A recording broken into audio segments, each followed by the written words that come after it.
books and minutes for our previous committee meetings. I'll make that motion. Are we doing motions for all the meetings or minutes or? Yeah, we'll do the minutes, yeah, for all of them, so I don't have to Okay. open up each Sure. individual one. Is there an issue with that, anyone? So I have a motion, do I have a second? Thank you, Dan Bruno. Supervisor Bruno, so move. So let's start open, the first thing we're gonna start off with, the county auditor agenda, so, Carla, would you like to, step in and, take over? My budget is quite small and I don't have control over anything except the 400s, which I did cut by about 37% this year because I was able to use some of the money that was not taken out of my travel budget to buy supplies to cover us hopefully throughout next year. So I won't have to purchase supplies, which is really all I purchase through my office. Everything else, I looked at what our monthly expenses were and did decrease where I could. Phone, I believe I went from 250 to 200. And my travel, I cut from 2,000 to 1,000. I am going to need to keep my CIA designation once I get it, and I'll need some education credits, but I'm not going to start Ashley on the path to be a certified internal auditor yet. And everything else is put in by somebody other than me, so I did not have any control over that. Well, I want to thank you very much for seeing where you could find the cuts. Yes, your budget is rather small, but it's also very your job is very important to us too. So checks and balances are always the best. So I want to thank you for making the cuts. Do we have any questions on the budget from anyone?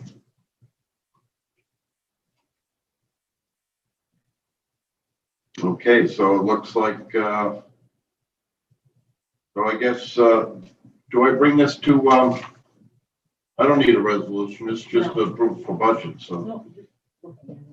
Okay, is there any referrals or pending? You have none, so any privilege to the floor there? Do we have anything done?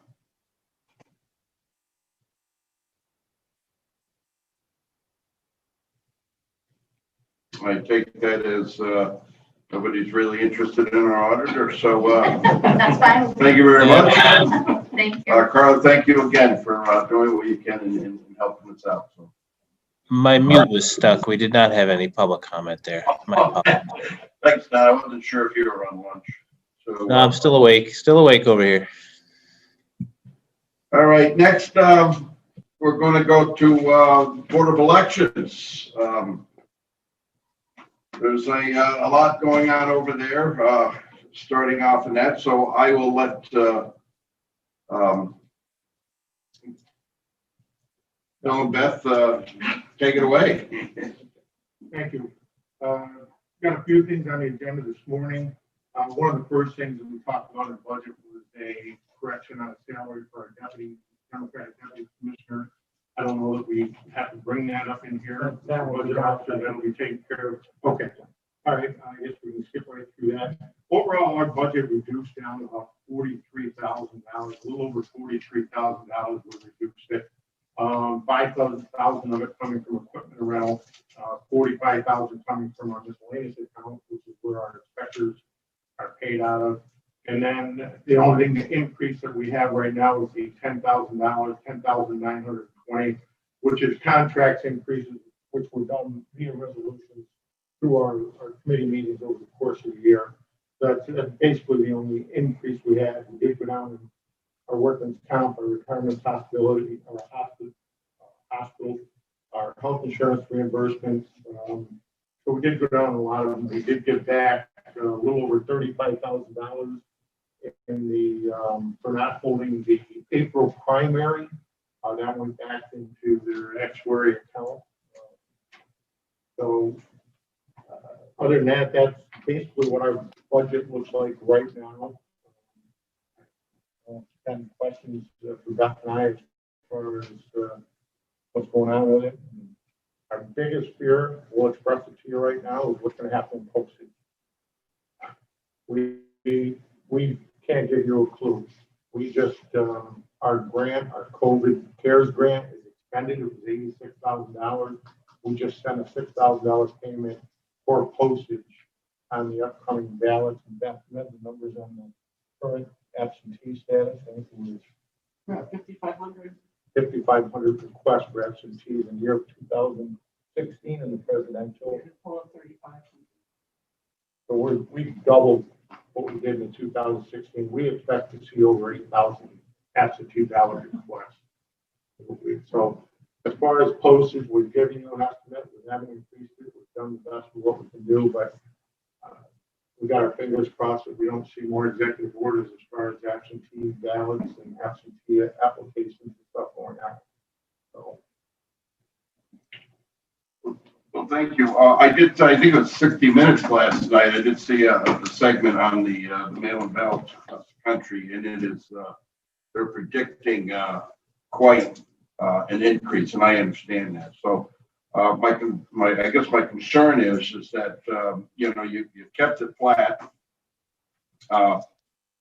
Is there a possibility, since we've gone this way, that the government is going to, I know this is a reach, that the government would actually come out and say, hey, we'll help you out with some postage, or should we be able to kick in a little?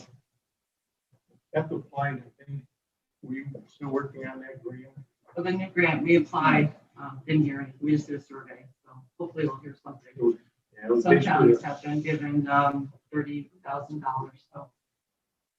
we did say, Well, I'm sorry, we did say $6,000 of our COVID CARES grant to add toward our postage, and that's in there. I think the last check we sent for postage, Kim just sent was 12,000. 12,000. So we covered, we'll cover 6 of it with our COVID CARES grant, but the other 6 is going to have to come out of our postage budget. And then moving into next year, we don't know. We just carried our postage flat over, but if we're in the same boat next year with absentees, hard to tell.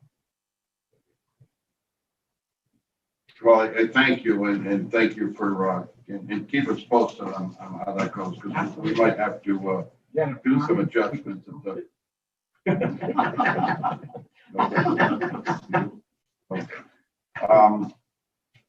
Rachel, Steve, you have a question? I do, Mr. Chairman, thank you. I just wondered, Beth and Bill, is there, as you start talking about postage and printing, and we've had some dialogue, and I keep hearing like our internal print shop being brought back up. I know that by working internally, you save a lot of money with, I think it was your informational card. Yeah.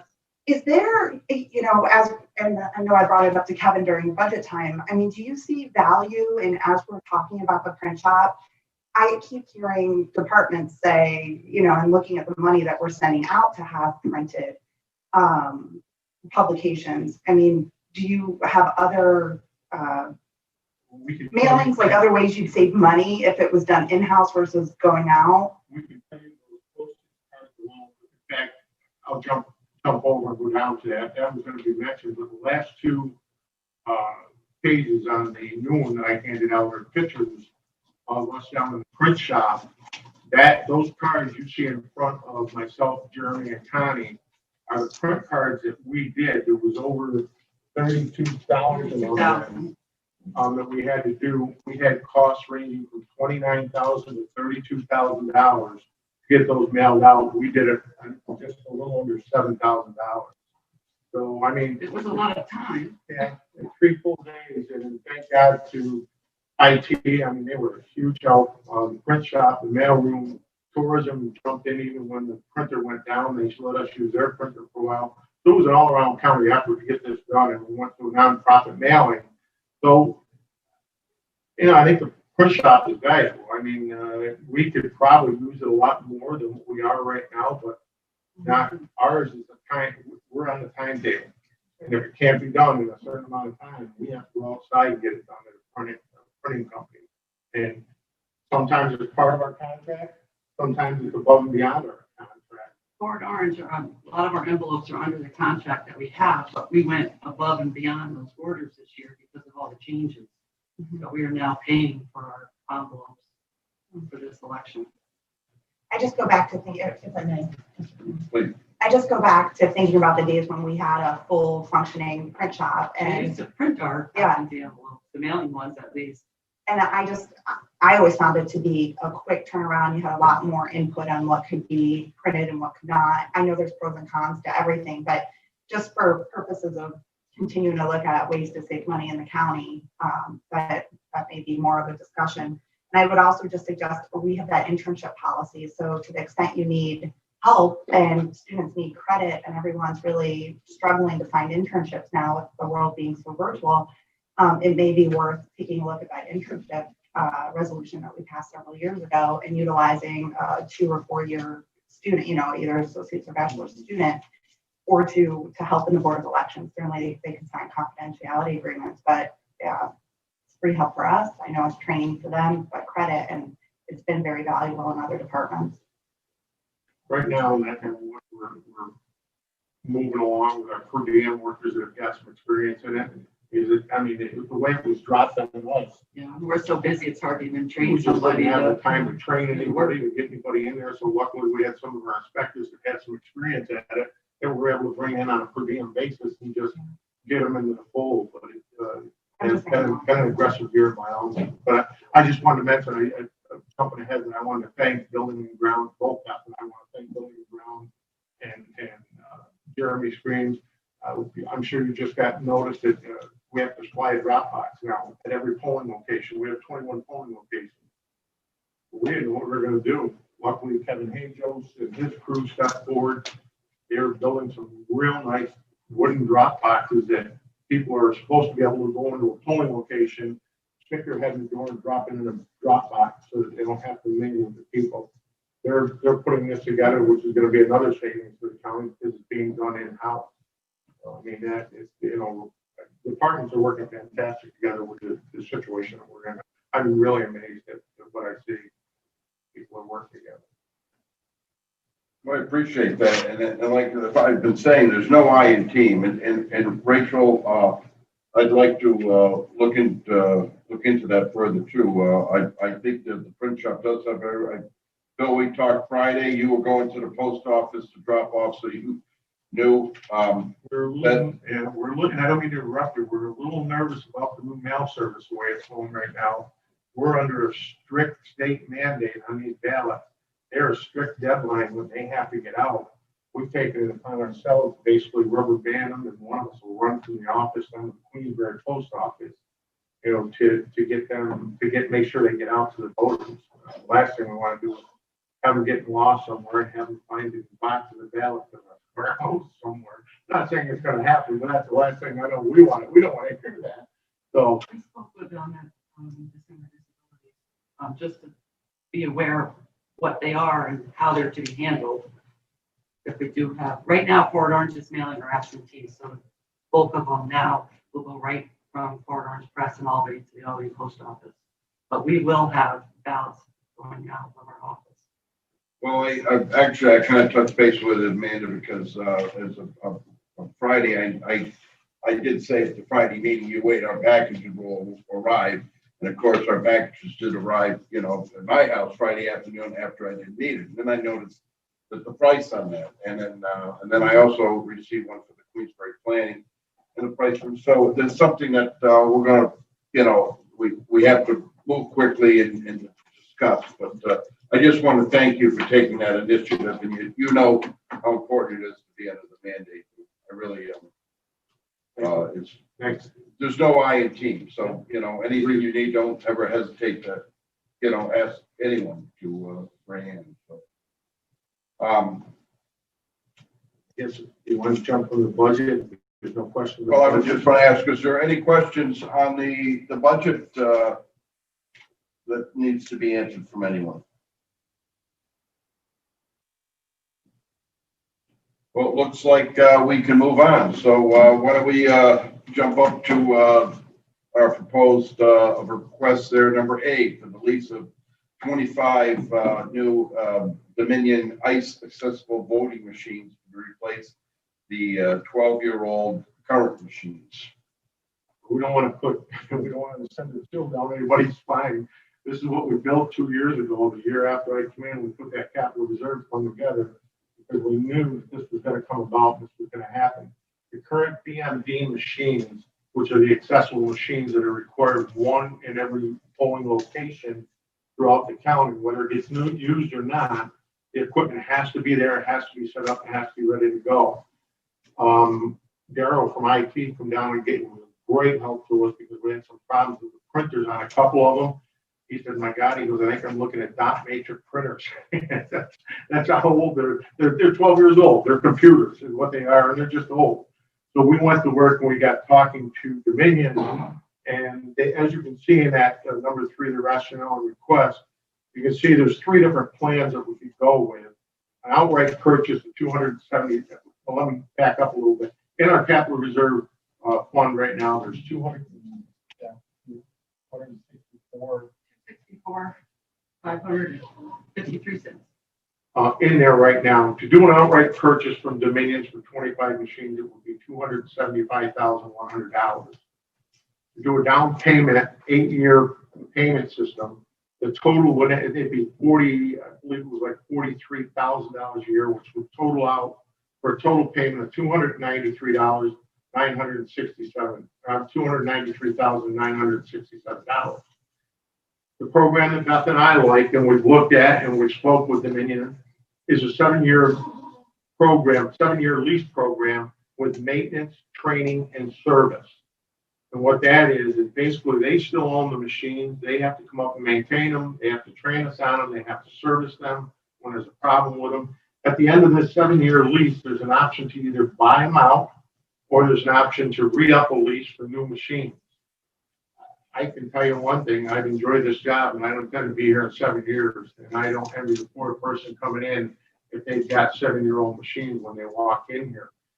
We think this lease program, a little more money, $306,026. But over the course of that 7 years, when you're paying a service tech out of Dominion, $350 an hour to have that tech come up here and service and fix these machines, you could run into a real problem. Now, having said that, there was a question at our budget meeting to Rob Lynch as to whether or not these machines could be bought on a lease program out of a capital reserve fund. He had Mary Cassane, the county attorney, review it. Her feelings are yes, there'd be no problem. So out of that, out of the lease agreement and what we would charge,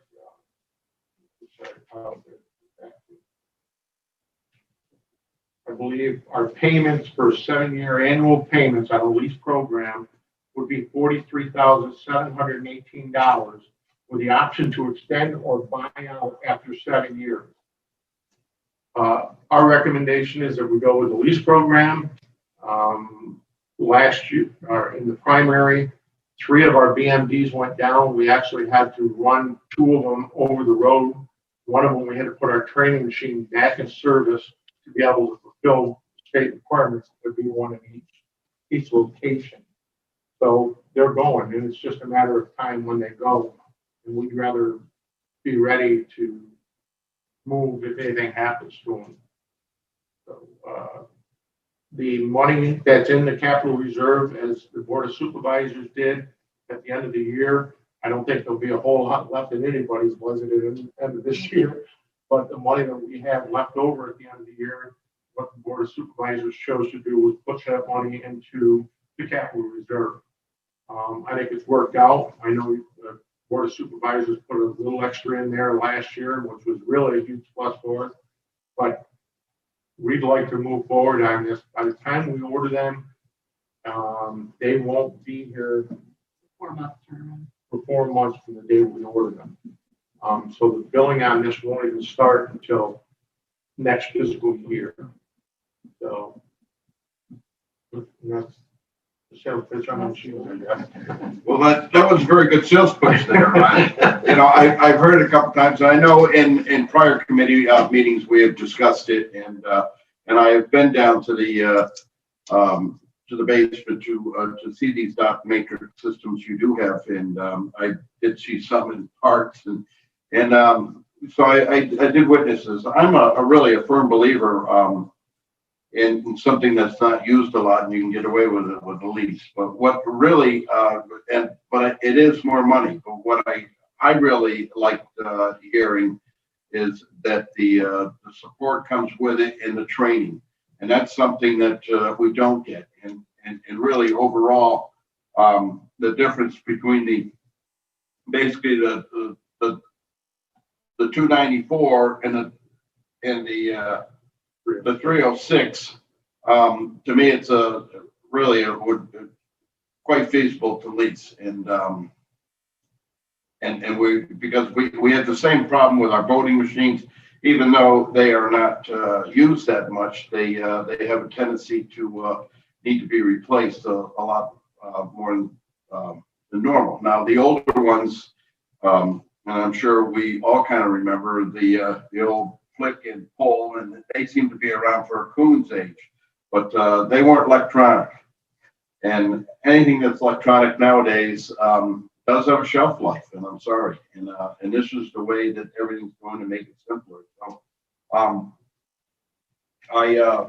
I guess this is a request. So We have a resolution request in there. I haven't really got a question. We did have a resolution request in there.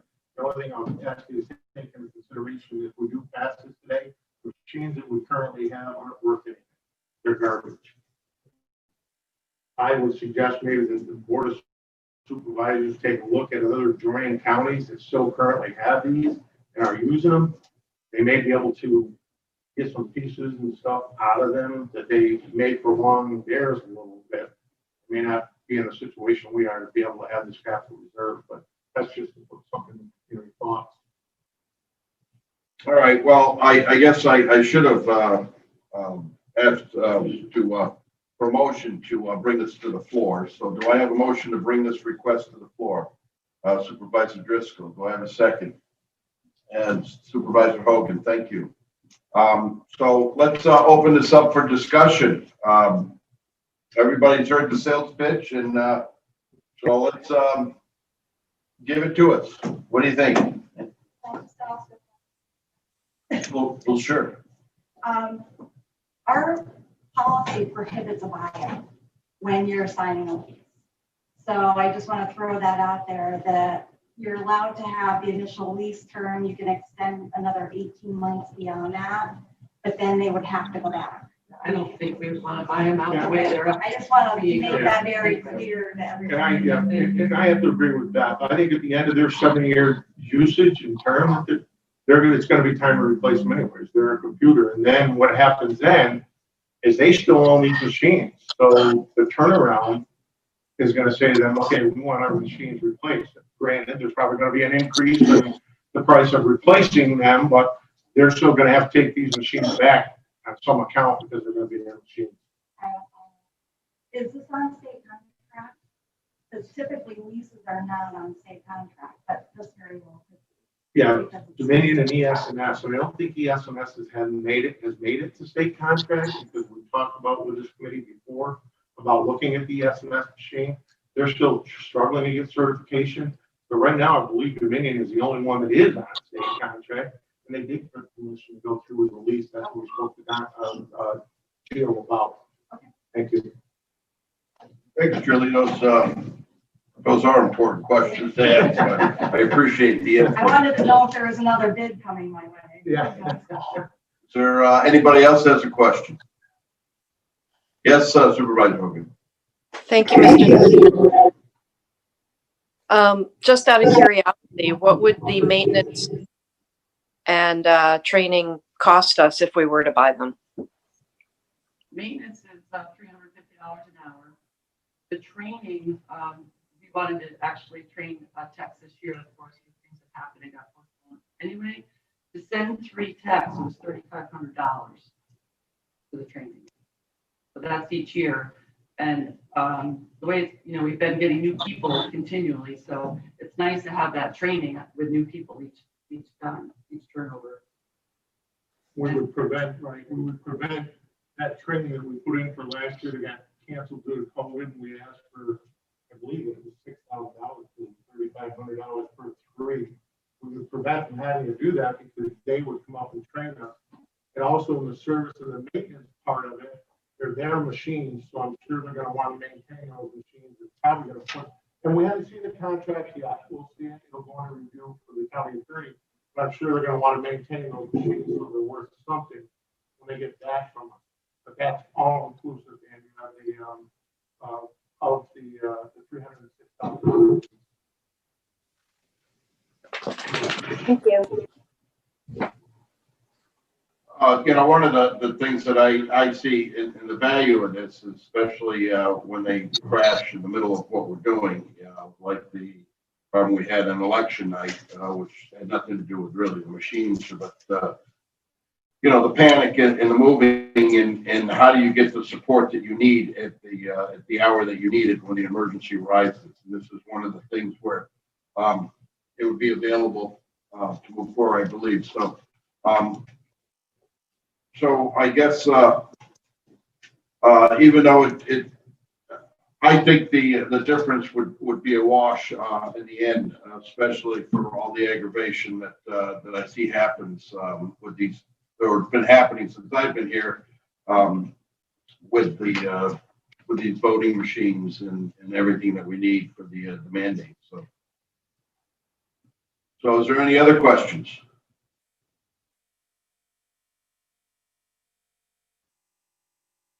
So I guess I'll make a motion. Do I need to make a motion yet for this request?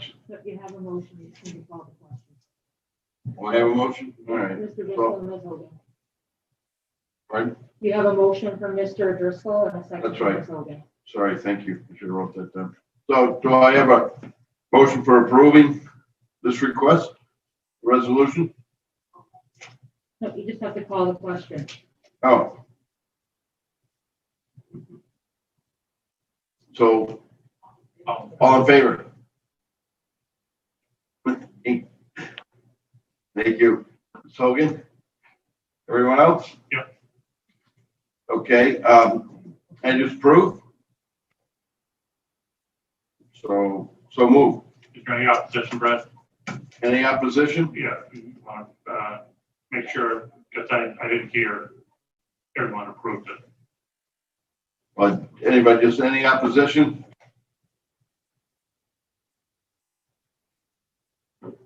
So moved. Okay. And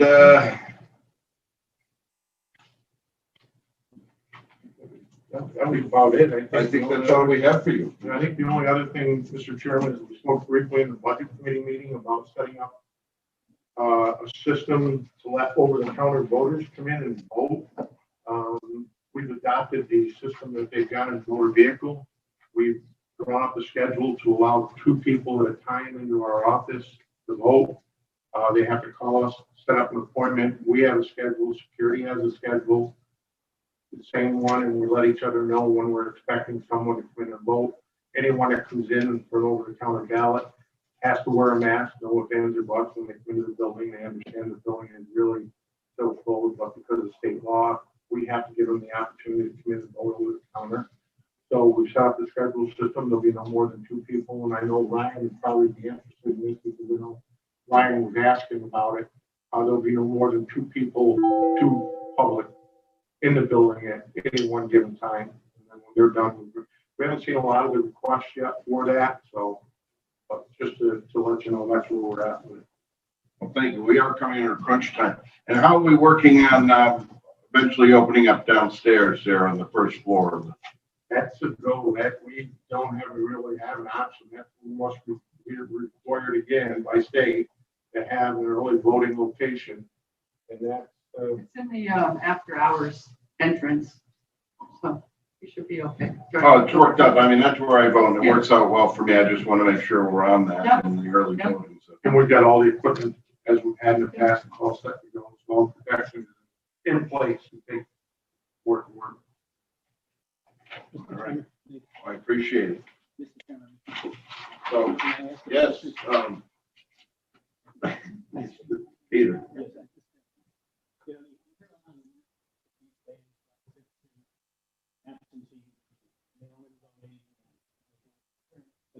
I guess a quick question, and not looking for a real long-winded answer, but so there's people that have credibility and belief in the system. Okay? When someone. We can't hear them. Someone may ask me, the, you have a computer system that can record, is it a hard copy, or, so you indeed have. Yep, once ballots are issued, they go with the issue date, kind of like a timestamp. And then once they're back, they got scanned in again and it's received in. And then if somebody goes to vote on election day, which they have the right to do, whether they applied for an absentee, voted it, returned back, or just applied, not returned it. We run a report the day after election. Now with the electronic poll books, it's much easier. You can just run a report of anybody that requested an absentee that voted in person. What if someone doesn't vote absentee? Then they come to the polling place on election day and attempt to vote. There's a little thing that comes up that says requested an absentee. The inspectors do not know whether that absentee was returned or not, and they are trained that that person will vote on the machine. So the next day, like I said, we run that report of anybody that requested an absentee and actually did vote in person. And then we have to go to the ballot drawer, see if that ballot was returned and pull it. Do not count. It doesn't get thrown away by any means. It's there. I mean, this suggest somebody doing anything illegal. Because you can't hear a lot of this on the news. Someone votes absentee by name. They then come to the polling place and they vote again. They're not voting again Okay, so where's it? the day after the election. We run it best time. We run Because the absentee application is in good faith that you're going to be out of town. Good faith, I'm having surgery on November 3rd, but if my date got changed and I'm in town, you're able to go to the polls. The world at large.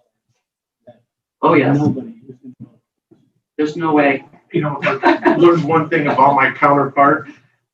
She's a number now. If those numbers don't match, I'm not people happy run person. that off and pulling their hair out because the numbers aren't matching. So believe me, our numbers match. Yes.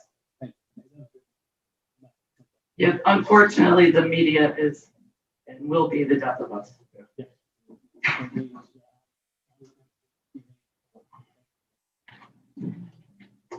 Supervisor McDermott, thank you. It was a very good question, and it's a concern of a lot of people. And, It's like just I like said, I voting hope, early as well, that if on election day, that does say voted early, on those poll books. So that the electronic poll books are a lifesaver. So, cross-checking all those. yes, Amanda. I have a question about the funding for your lease agreement. It looks like you're taking the money from your capital reserve for election equipment, but you don't have a finance piece here. Is that something you need now, or are you gonna bring that back Why did later? I know this was coming? I knew I missed that as soon as she raised her hand. As soon as she raised her hand, I knew what she was looking for. It's going to go to rental equipment. Okay, but you only need to move 1 year of that, right? So you need to appropriate $43,718 from the capital reserve to your budget. And that'll begin next year. So you don't need it until next year? We or don't you need it until next year, correct? Okay, so then you don't need to do anything with it until next year. Okay, that okay, answered my gotcha. question. All right, thank you. We don't need to bring this to finance? No, if not, if you're not gonna do it till next year, we'll amend the budget next year. Okay. Thank you. Is that all? We'll carry on. Thank you so much. Thank you. Thank you. All right, let's move right along because we are a little bit behind. Let's go to information technology with Mike. You there? Yeah, good morning. So today, for a resolution, I'm looking to do a reserve fund transfer for computer and civil service and some computers in public health. Ones we had planned on, the public health ones we were hoping to do in January, but because of some software updates, we got to do them a little bit earlier. So I was looking for approval to do those. So I have a motion to bring to the floor the transfer of the funds from the computer reserves for civil service, $1,000, and public health, $6,102. I'll make that motion. We have a motion from Supervisor Driscoll. Do I have a second? And that's multiple hands up there. Well, Mr. Supervisor Bruno, thank you very much. Do you need to go any further on this, Mike? I see it's for the computers. I understand that they do kind of have a shelf life, and we move along. Yep. It's just a standard standard process of replacing them. Yep. And even though we're moving the money because it takes so long to get it moved, I've also asked they have grant money towards the end of the year, so we're asking for the money so we have it, but hopefully we'll find some grant money in the next few weeks and won't actually spend it all. I appreciate the efforts in trying to find some money in the grants to help us out here. So are there any other questions from anybody on this request resolution? So I'll ask, is everybody in favor? Aye.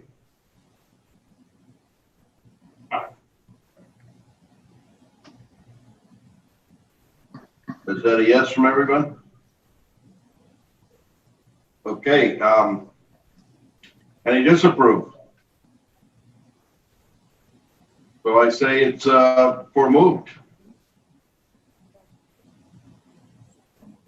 All right, we have the nothing else. Anything for discussion? We do have. Oh, geez, Mike, we got your budget. So let's go right to budget. I was hoping we'd sneak it right through. For the most part, my budget's unchanged, except there's one big line item for $40,000 that's kind of hard to sneak through.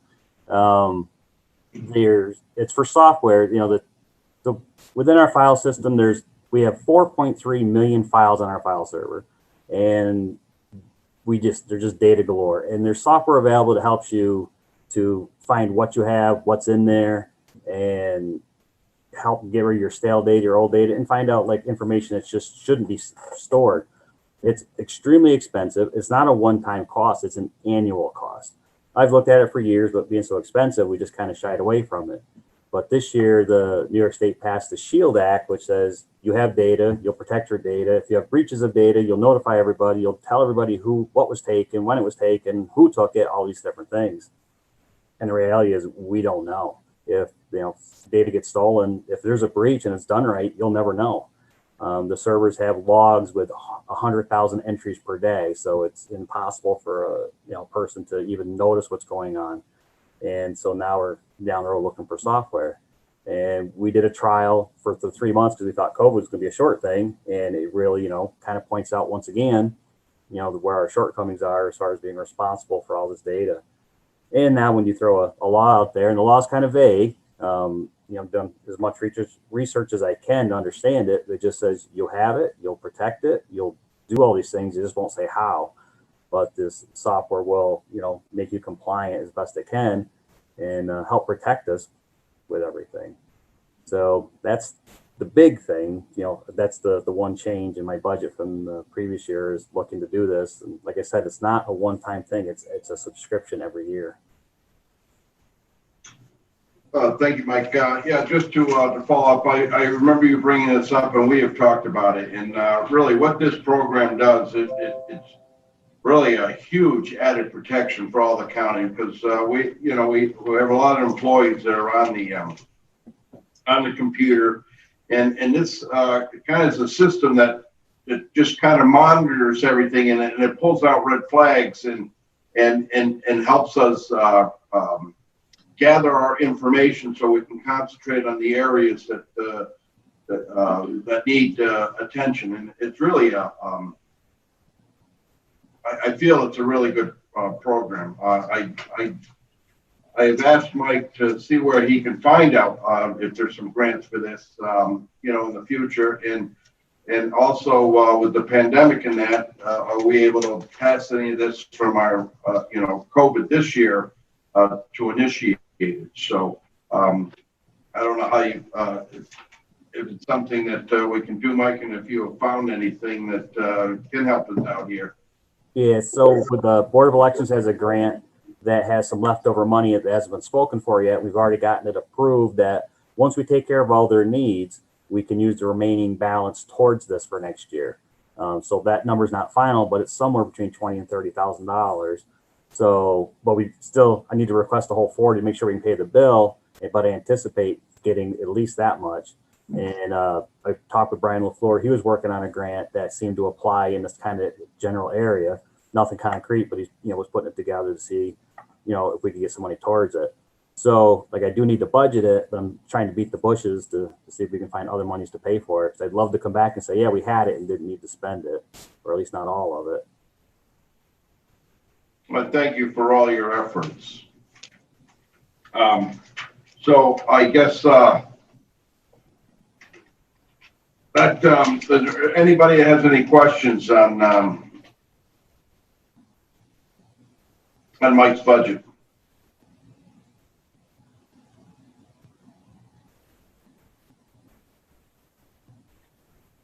Jeff, are you asking Mr. Waddell, you have a question?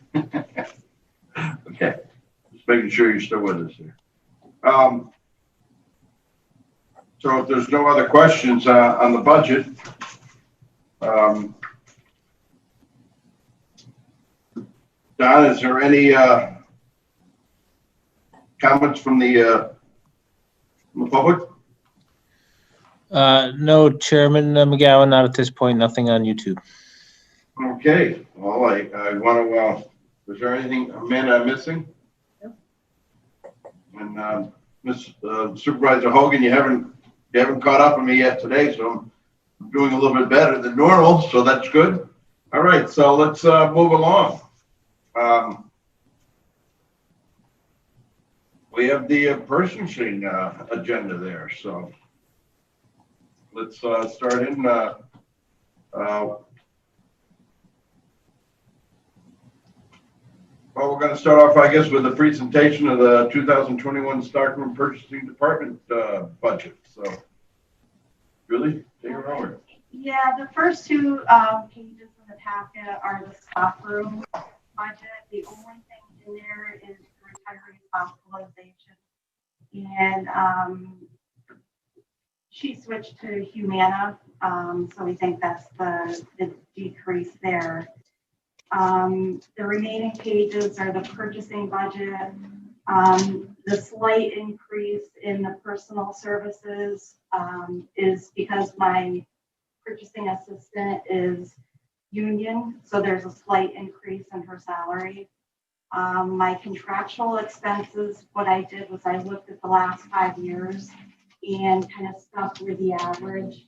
So I was able to reduce those by about $1,400.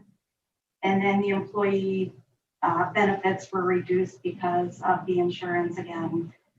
Revenues I kept the same. Hopefully we'll have a better year next year. We were shut down with our eBay sales for about 5 months. We are back up and running, and Jason has done about $600 in sales in the last month and a half. So we're not going to get to our revenue for this year, but hopefully we'll be close. And we can only sell what we have to sell, which is basically computers. You know, Mike's replacing them. They're getting us little ones to sell on eBay. If you have any specific questions, I'd be happy to answer. No questions? Okay, let's move on to 1345 and purchasing. Oh, I did vote. Oh, Stockroom was only the I was gonna insurance. say, that was a lengthy one for that small little budget No, there. you know? that was, no, I went right, I'm sorry, I went right into purchasing, because, stockroom was only the insurance in Okay, that budget. so everybody's aware of that. Is there any questions on the whole budget? All right, well, nothing, for discussion or review, privilege to the floor. Anybody want to say anything? Okay, and Don? Still nothing to report on YouTube. Okay, so really thank you very much for your time. All right, let's, move on to, the big one here, weights and measures. I know, Jeff, you've been shivering with anticipation, so, we have, for the action agenda, we have a request, really. Well, it's not even that, it's just a budget, so let's take it away, Jeff. All right. Really, the budget hasn't changed at all from last year. The biggest cut in our budget was we're going to take $8,000 out of the part-time salary budget. Telephone went up about $400 because I added a cell phone to the department. So it's pretty much the same except for health insurance. The health insurance went up quite a bit from for me having a family plan, and Herb in the past had two-person. Other than that, everything's pretty much the same. Well, Jeff, I want to thank you. I know we came down, we sat down with you in your first big budget there, and I just remember you coming in with you had the towel wrapped around your head because you were sweating, and but no, you really did a great job. I appreciate, it's not a huge budget, and it's one thing that I found out in my departments that don't have the bigger numbers, to shave where you can, with a small budget is difficult, and I appreciate all your efforts that you've done to get your budget down. So, are there any questions from anybody on Jeff's budget?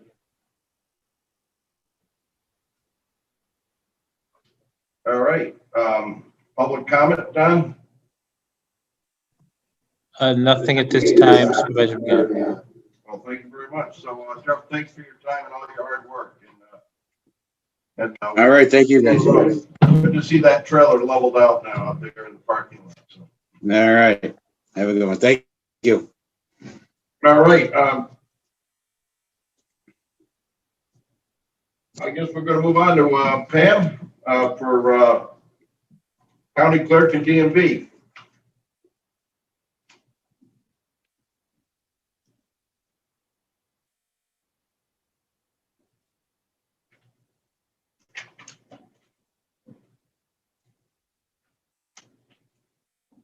Well, this is a busy one. Maybe some help here. What do we do to find Pam Vogel?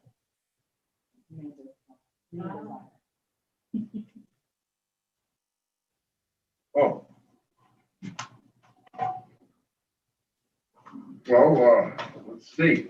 That's my last one, isn't it? Yeah. So, do we take 5? I don't remember enough. Should we All right. Thank you.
Well, I come in and, sit in your committee. It's important.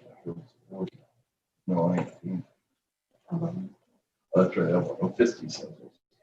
I did that the other day. You didn't even look. Yeah. Across the way, is that what I do? No, you can't. I mean, what if, it's easier for us, so we don't have to, but unfortunately for the two supervisors over there, they have to turn a little, but, I think they'll do well. just pull that, closer to you if you don't mind, because, I know how loud you speak.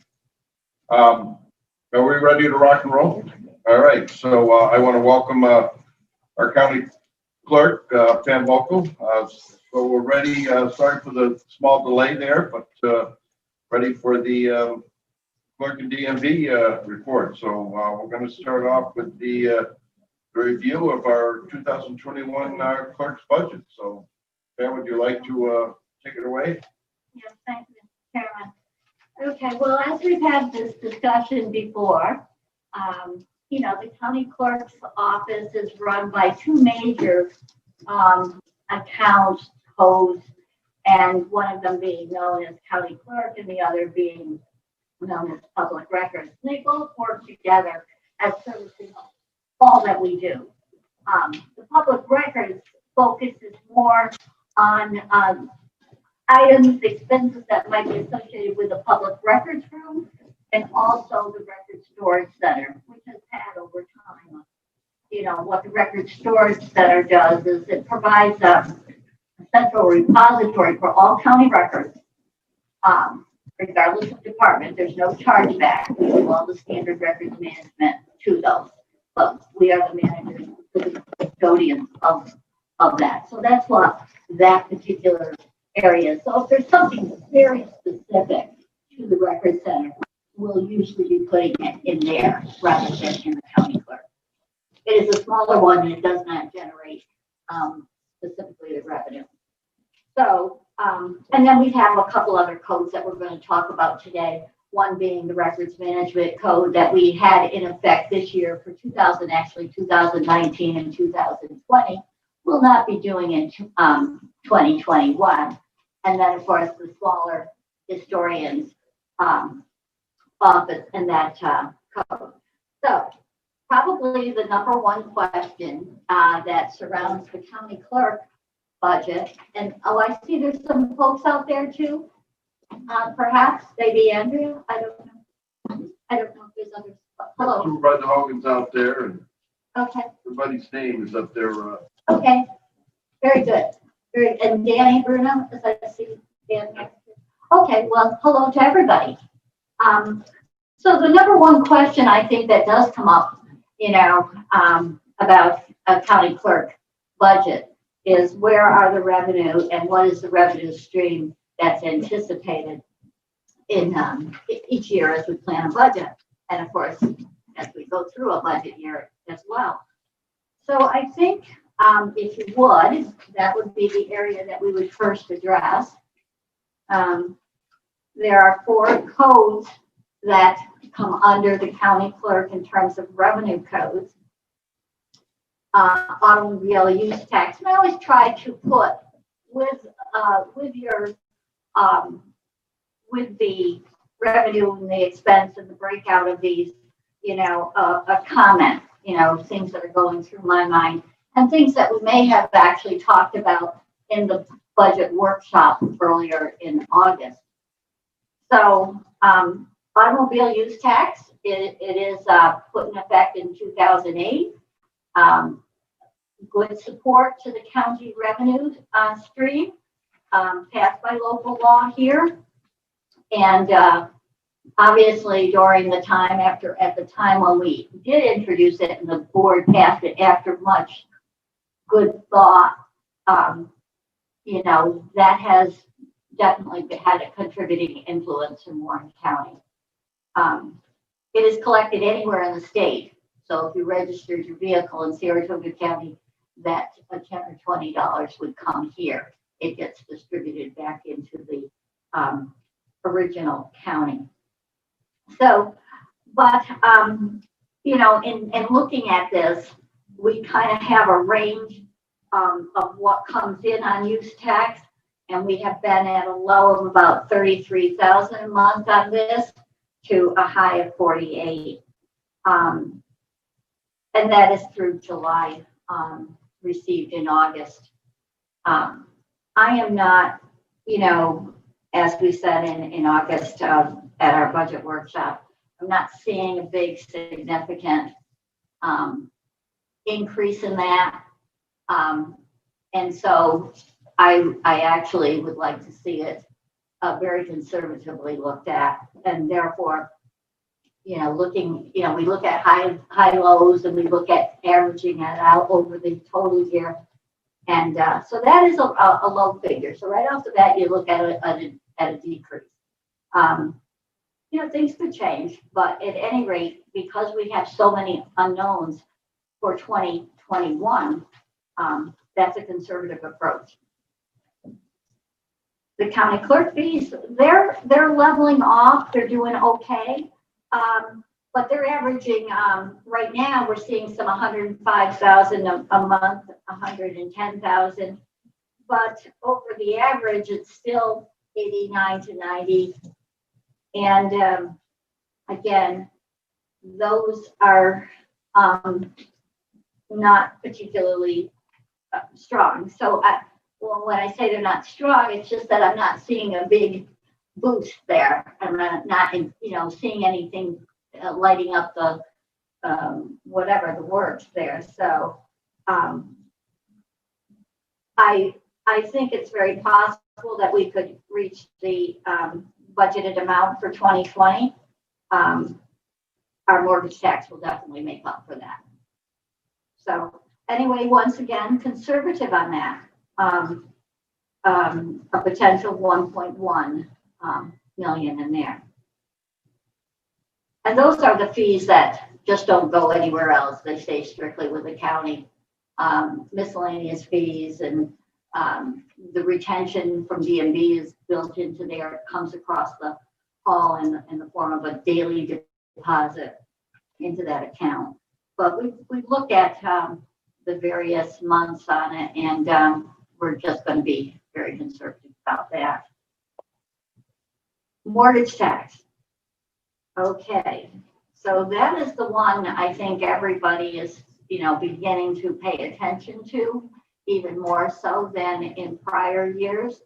It's always a ticket item. There's no question about it.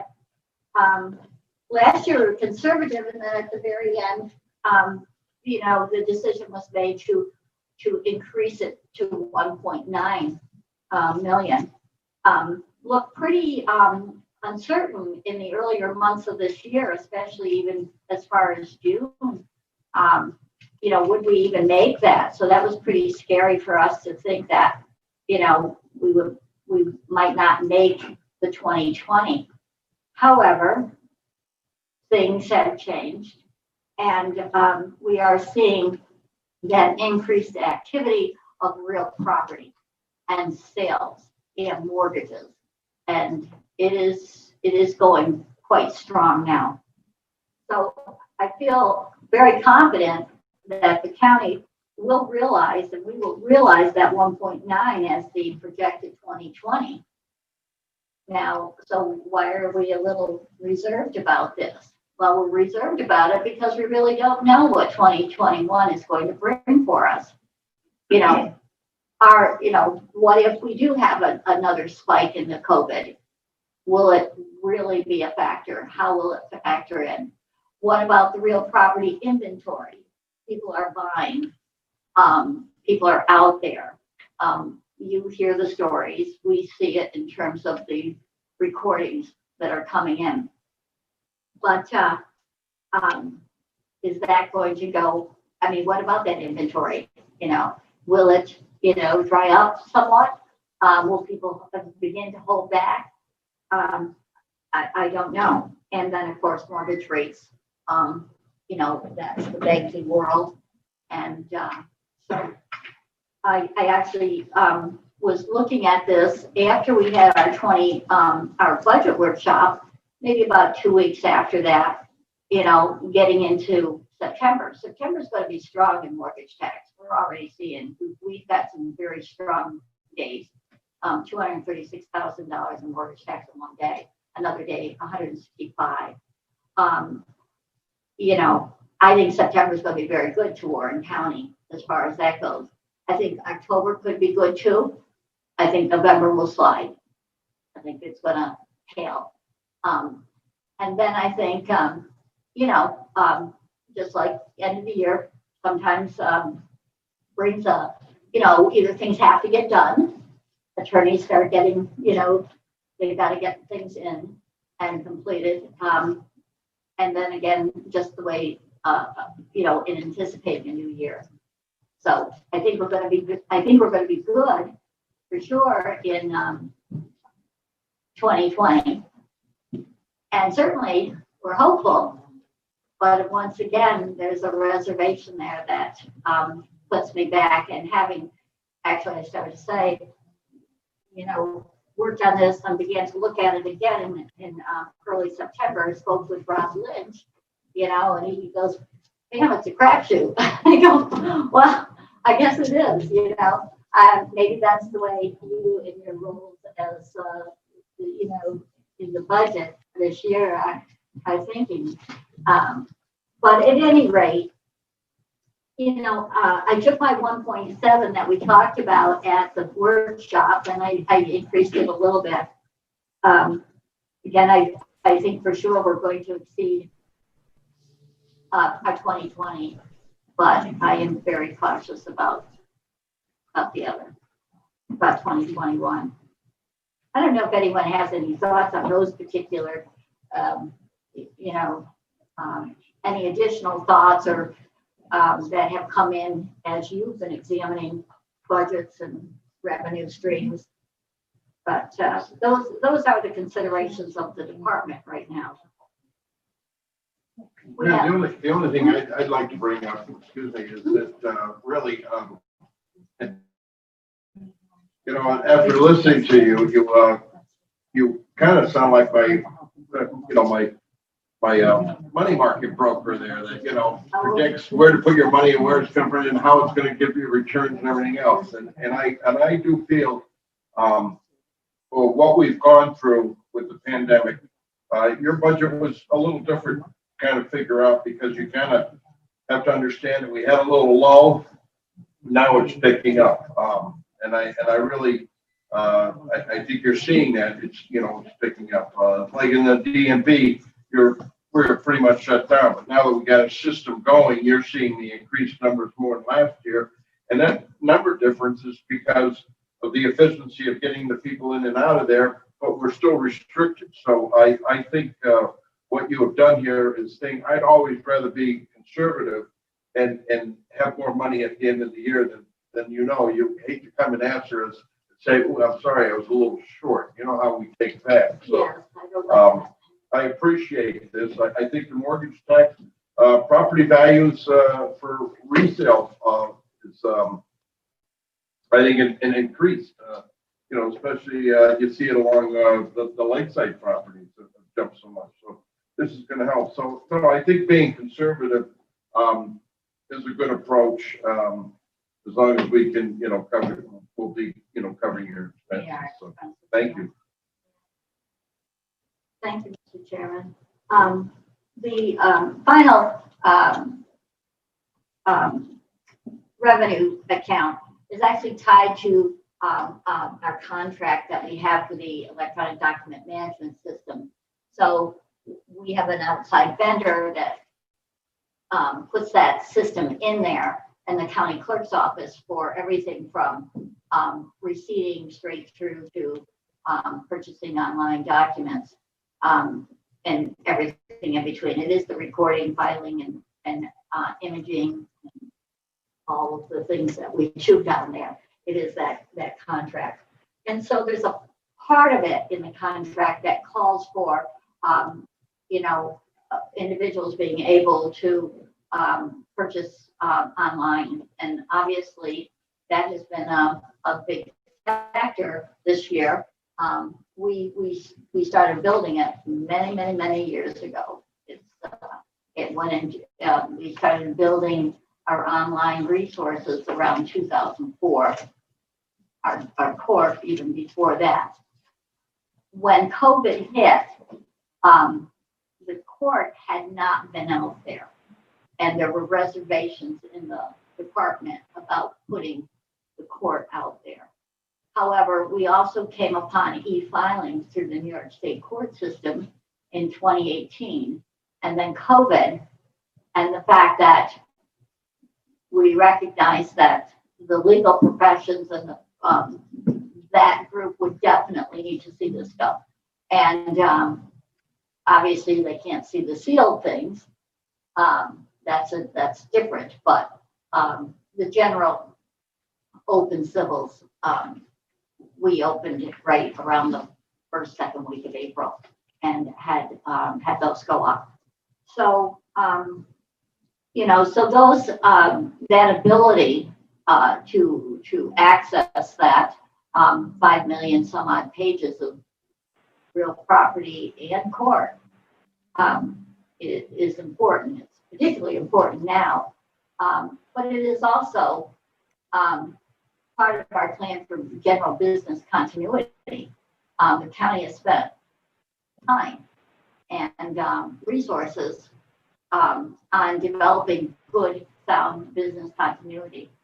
And I hope that it is actually paying off for us in Warren County this particular COVID-19 year. So, so that particular component, it's a small amount, 45,000 that we get, but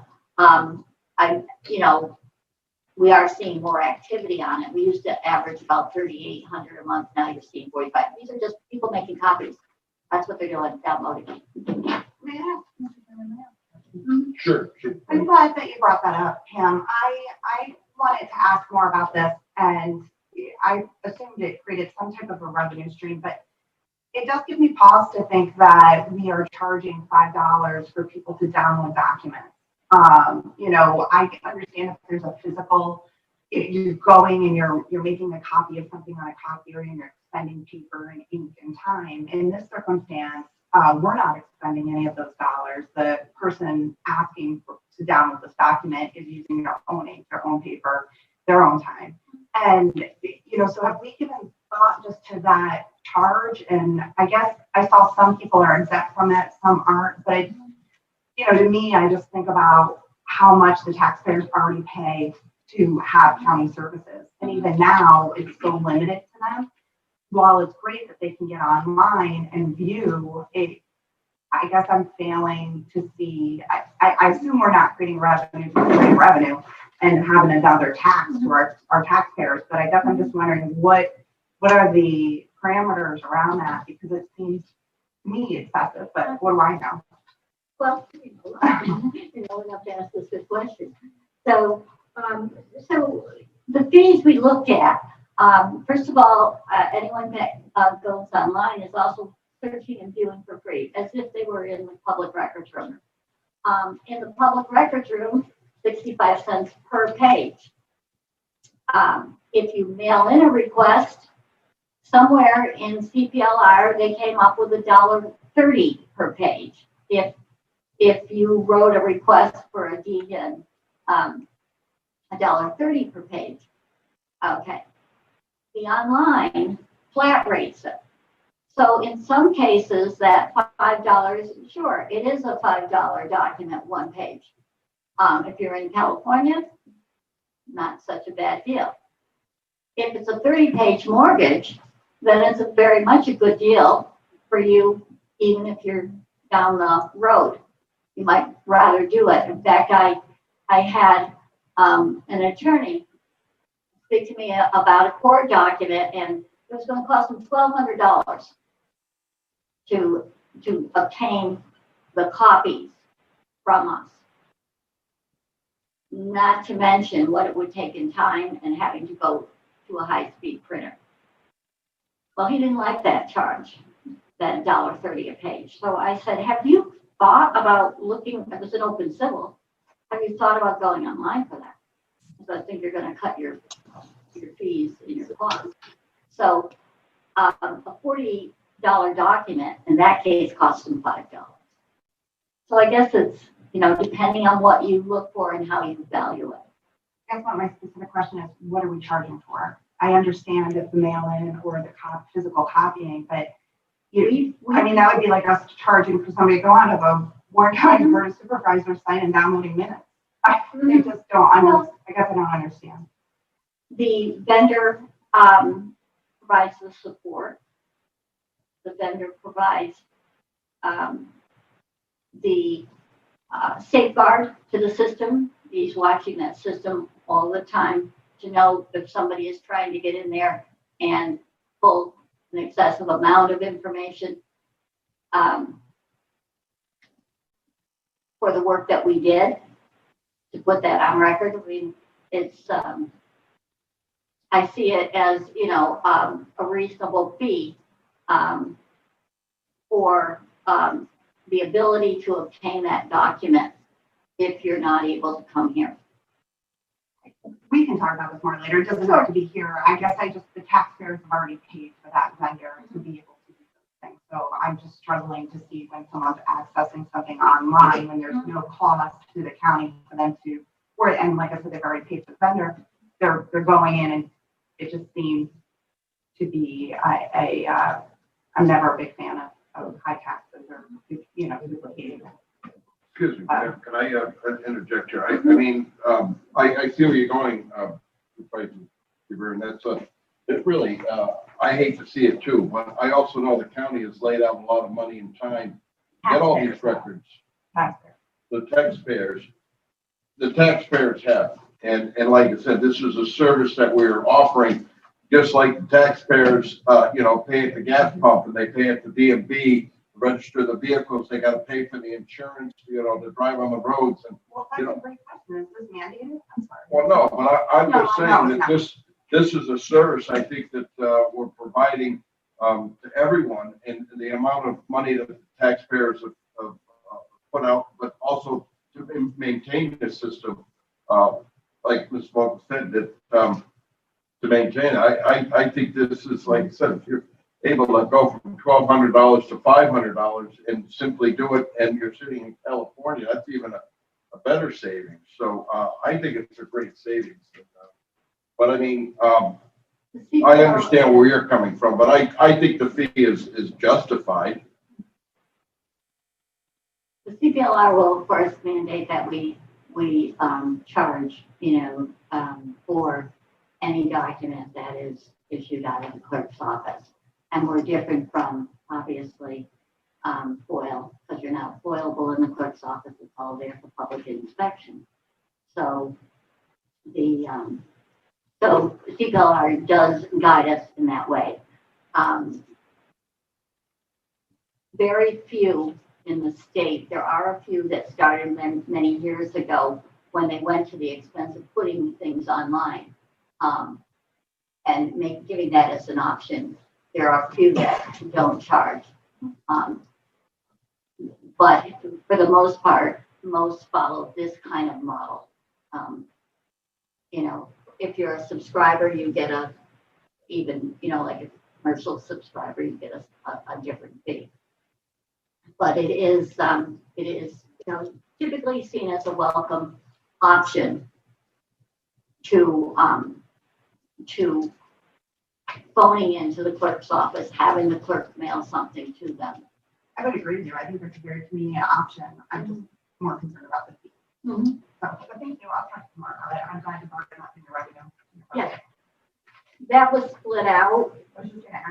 Originally it was all in, so you pay $6,000 a month.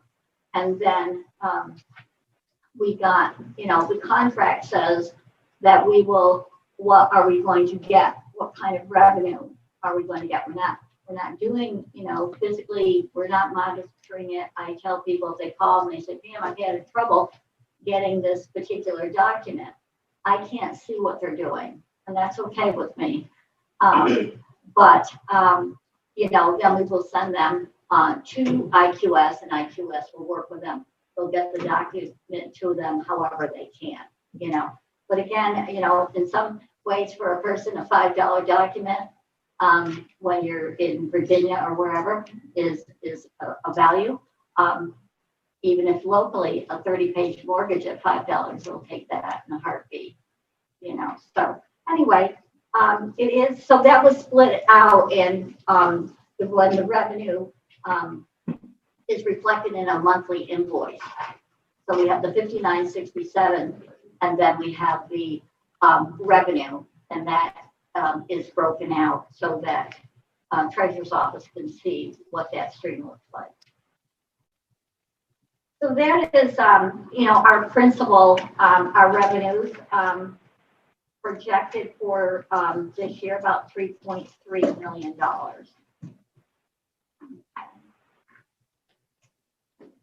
And further, so then we go into our county clerk expenses.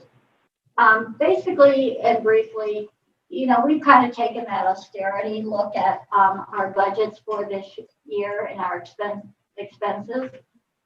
When the county administrator reached out to all county departments in, I think it was April, to begin to look at deficit reduction and that program, which I believe he presented to the board on this past Friday. You know, we all just looked at our budgets and said, okay, well, something's going to, it's just like home. Some things are going to have to go. And we identified those codes that we felt that could use a little trimming. Well, sometimes it's small, but other times it's a little, it's been bigger, where we're saying, we're not going to get to this year. This is not going to be something we're going to be able to do. And so we kept trimming. So throughout the 2021, we kind of followed that same thing. If we could do it in 2020, get it down there, we were going to get it down in 2021. So each code itself has, it might be $100 difference, it might be $300 difference. The one difference that is going the other way, to get back to the Supervisor Seaver's discussion about that contract, is 425, which is on page 3, reproduction expenses. That's our contract. It's let's see, it was a 5-year contract with a couple renewals, and we are in the final renewal of that. That will end in April of 2021. So my guess is we will be putting in out that bid. Julie will start approaching me very soon about that bid, and it will go out as a full bid on the entire system of the county clerk's office, including hardware, including all reports, generation, all modules associated with it, pistol permit modules, archive modules, anything that what we've had before, what we need for the future. It will also include web services. And we will ask any vendor who is in that kind of market and provides that kind of service to bid on that. I'm anticipating, you know, we've since 2013 we've been at 6,000 a month plus any revenue that we get back that counters that cost, you know. And so we've talked about with IQS a little bit about what are we seeing for the future. The business continuity is big. I know there's some pistol permits. We just put pistol permits over in through the same contract with the sheriff's investigation. So they can look at our pistol permit file when they're, you know, 24/7, if that were the case. And we were able to do that for them. And without them having to go to the expense of $18,000 or whatever for a full system. It's a read-only, but it does allow them to look.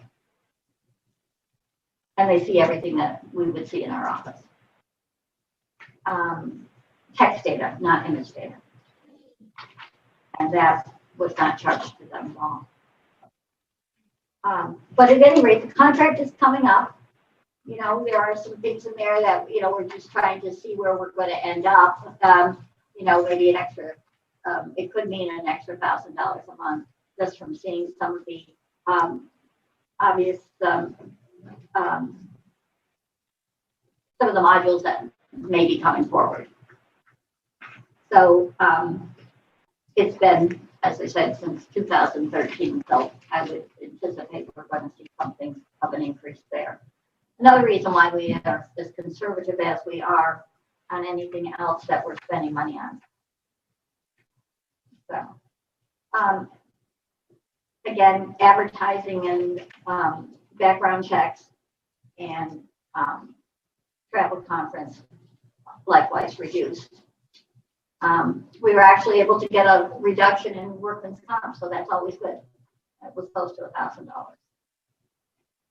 So that is the county clerk's budget as it stands right now. No other requests in terms of our staffing or any of that.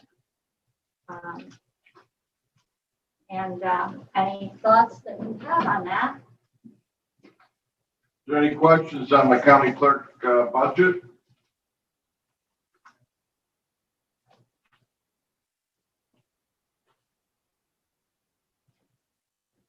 Kevin, you're happy? Yeah, and I gotta say, there's a lot of work goes into putting the records online, and I think Pam does a really good job of that. So, I have no problem with the slight charge here, and it does make sense that we continue to do that. And I understand it's tough times for everybody, but it does save a lot of people money. So I appreciate everything she's done down there. And I appreciate her being conservative. Hopefully we don't raise up her revenues too much, but she does a real good job. She has a real good handle on her department. It was a little rough with the COVID, but it's calming down. So, thank you. And thanks to the staff. Yes. I learned the rest of their life. You gotta get the staff in there. It's pretty good. Yes, yeah. Thank you. So the public records, again, that's a smaller budget. I kind of mentioned that it's part of that records management storage. We're physical custodians to 39 departments in Warren County. Reduce the supplies. We had a shredder downstairs. We used to have some expense to that annual maintenance. That's gone by the wayside. They no longer support that. We have a confidential recycling program anyway, in effect with Confidata. Same one as OMRDD and New York State Corrections uses. So we're under a very an arrangement, let's just say. It goes back so long that one can find the contract with it, but it is a way for us to take advantage of proper disposition of records when it's time. We are the ones that monitor that and bring that to department attention. And then the 425, again, that's where you lump in the various reproduction. That is your confidential disposition recycling, your offsite storage of microfilm. Real property is converted to film, as well as images. That has been the way the past is. We have about 3,000 rolls of film in under IQS storage, and then we have about another 3,000 in court that we did through microfilm over from 1990, which I was involved in from 1990 to 2006 or so. So that is at Iron Mountain. So our second set of film. Where all the movies and all Ozzy Osbourne's records are in Iron Mountain. Yes, right alongside with Ozzy. Yeah. Are we going more digital now than the? Everything is digital. Yeah. We started converting paper to digital around our 1996 files forward. Okay. So obviously, and those are obviously easier to manipulate. have desktop on those. So public records reduced. Basically, what we took out of public records is the same that we did for the 2020 deficit reduction. In other words, we would engage, our vendor in some certain conversions. We're doing an awful lot with criminal court right now. Criminal court comes under the county clerk. So that conversion of their paper files is been with us. We've gotten a number done, say a number, about 400,000 pages. And we have done that through grant as well as through our own resources. But we're going to concentrate on just verifying what we've done, and we're not going to take on any more for 2020 and 2021. So what we might have spent on that or needed to spend on that for that conversion piece, we won't be doing. So that's where basically you see a difference there. So that's our smaller public records budget. Some of the employees are placed under that budget. It's just the way it's been done.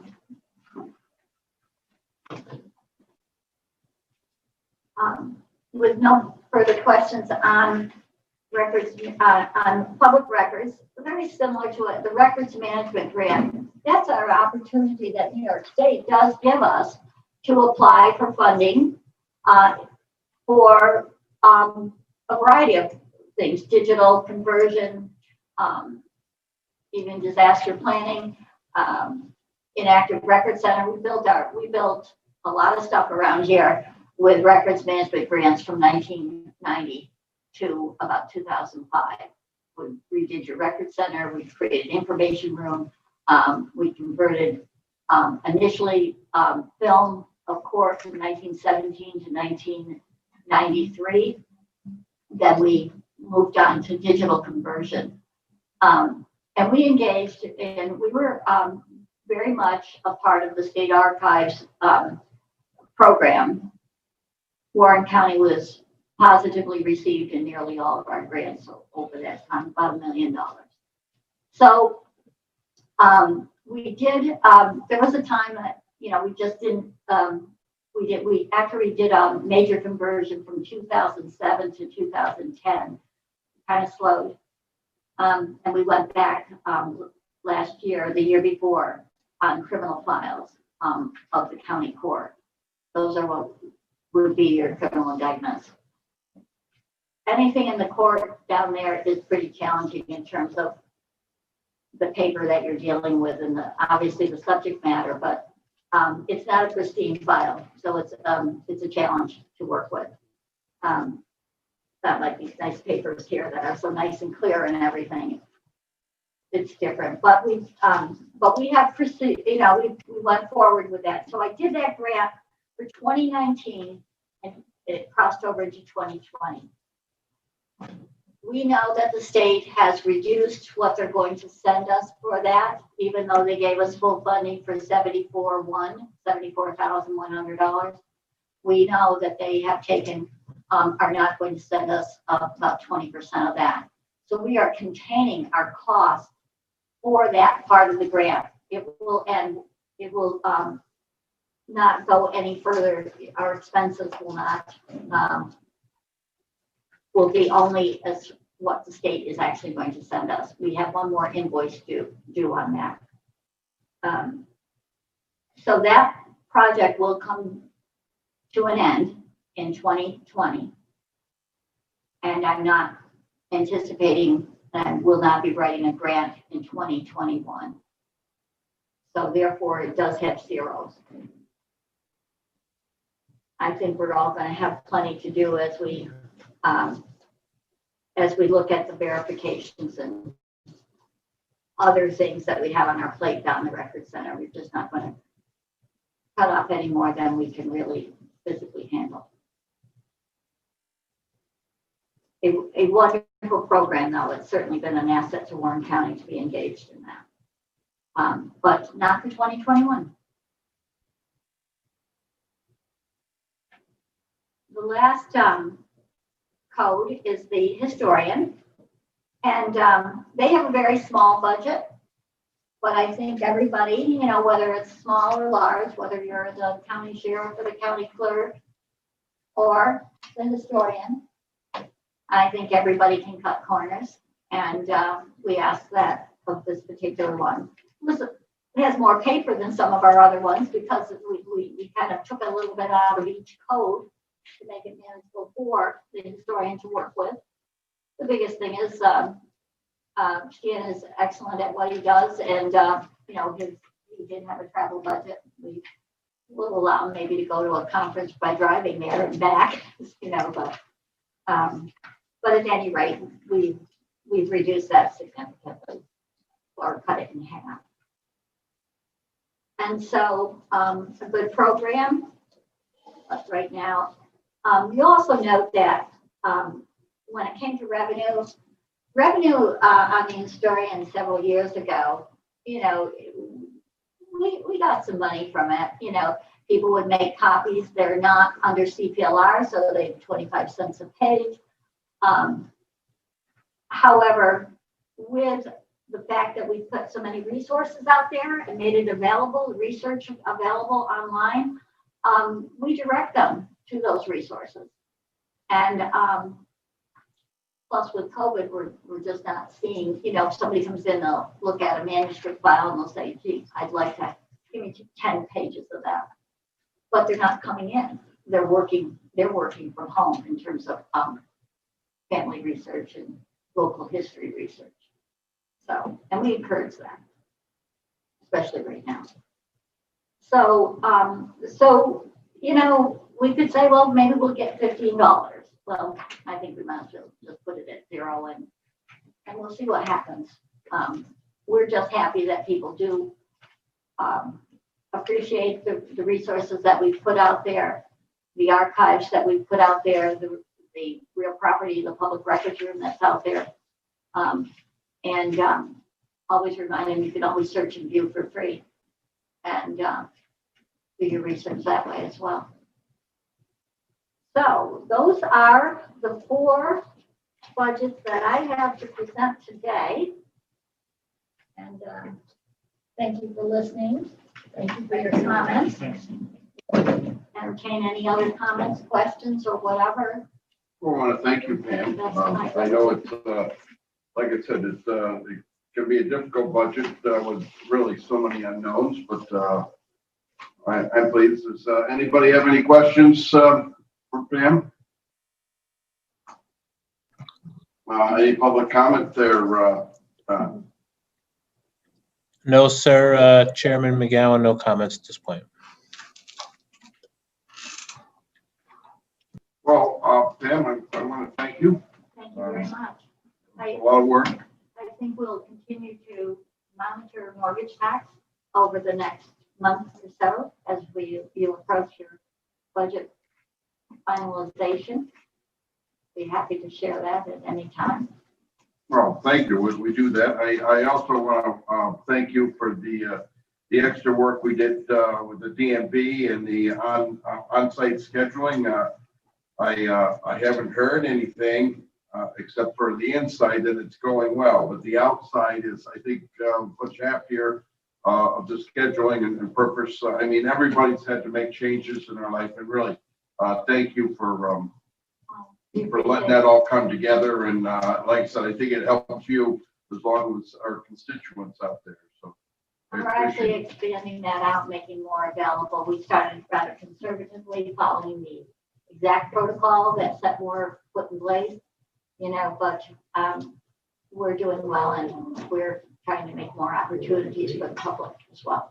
Oh, great. Anything Right. you have with that, don't ever hesitate to get a hold of me. Okay, thank you.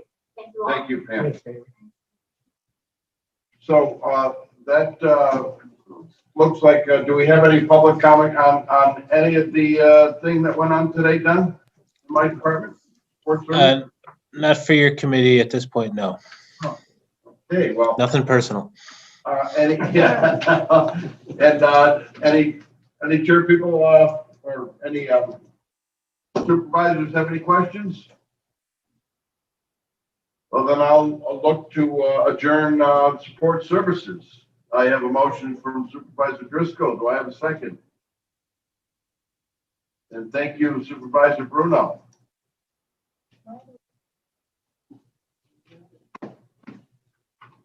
Who's up next?